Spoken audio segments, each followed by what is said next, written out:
manufacturing leads to 8-unit decline in the GDP.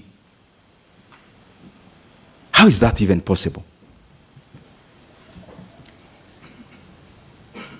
Because obviously we know manufacturing must always lead to economic growth. And I'm talking about their movements. The growth by 1 unit in manufacturing leads to a decline in 8 units in the GDP growth. That looks like an oxymoron. But now let's come back home. Na tulizane maswali hapa. In the last 40 years, has the economy of Kenya been growing or not? Don't fear, just raise up your hand. FCPA, yes, it has been growing. It's only few sessions we had a decline, like Corona time. Even over post-election violence, we had an increase, but it was marginal. Let me repeat, has the GDP in Kenya been growing for the last 40 years? Wachani kuniangalia namna hiyo. Has it been growing, yes or no? It has been growing, that is the truth. Okay. Has the manufacturing as a composition of GDP been growing or declining? Now that is where the answer lies. So, have you seen what I mean? For the last 40 years, the economy has been growing. But for the last 40 years, the composition of manufacturing as a share of GDP has been declining. Remember what I talked about, 17% secondary production is not just manufacturing. Manufacturing is part of it. If you remove manufacturing from the 17%, it is around 8%. Do you know, in the 60s, the composition of manufacturing as a share of GDP was higher than now. That is why. But these are the real reasons. What do we call manufacturing in Kenya?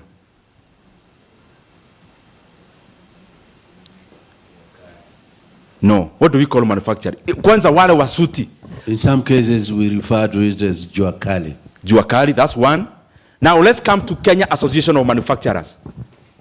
Is there anyone representing any company which is part of Kenya Association of Manufacturers here?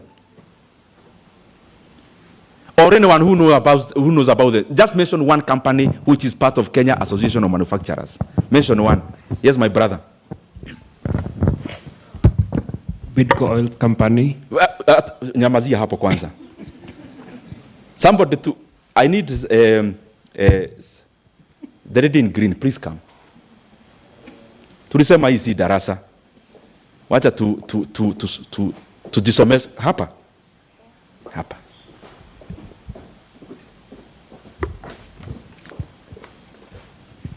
Somebody to give us a pen. And guys, I didn't come here to motivate you. I came here so that we keep thinking about Kenya critically. So write Bidco.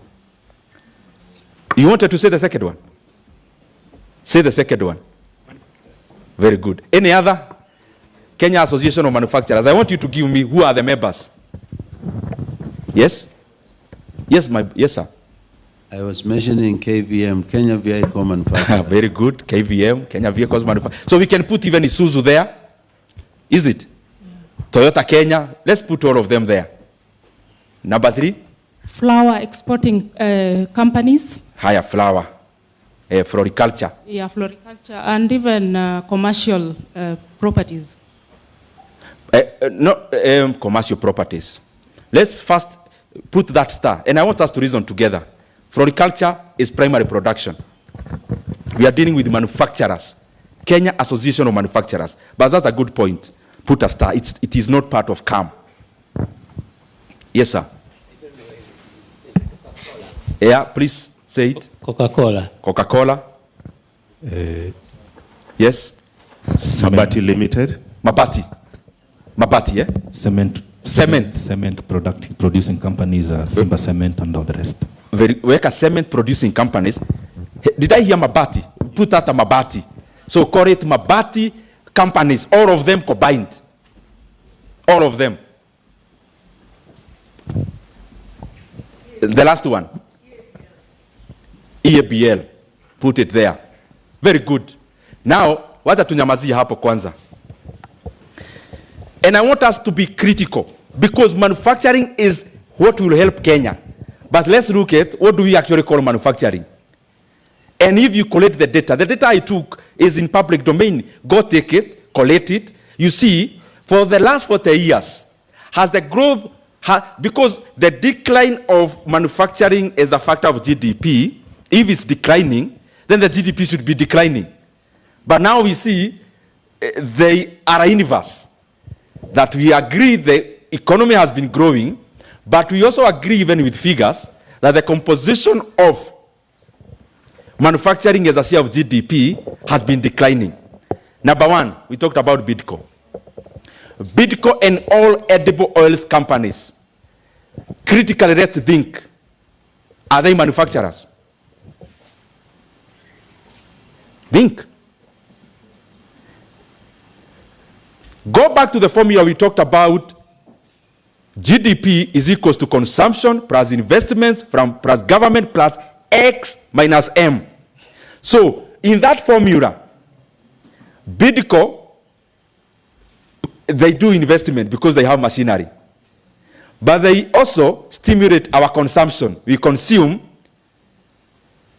edible oils. But now go to X minus M. If you define let me not use a specific name. If you define edible oils companies in Kenya, are they manufacturing companies or are they importers? That is the point.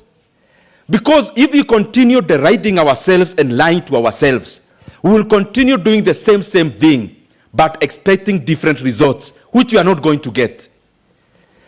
We will have edible oils companies become manufacturing companies that help our economy if two things happen. They source or the intermediate, they source the intermediate product here. Intermediate means to make edible oils, whatever you need to make it, if it's not coming from Kenya, you are an importer. If 80% of a packet of edible oil when you buy it, if 80% of the cost you are paying is an import, then you are harming the economy more than you are stimulating it. That's one. But number two, they'll become truly manufacturing companies when they start manufacturing for other markets, not just for Kenya. Why is that important? So that the machinery they have imported to do whatever thing they are doing with edible oils, their value becomes less than the production you are making, so that you cover up for your net imports. You cover up for your net imports by exporting. So I wish they were importing these intermediate goods and products, manufacture edible oils, then sell them at a premium in the outside markets. But if you only produce for the local markets and the bigger component is an import, that is the reason why there is no manufacturing that is happening there. The second one.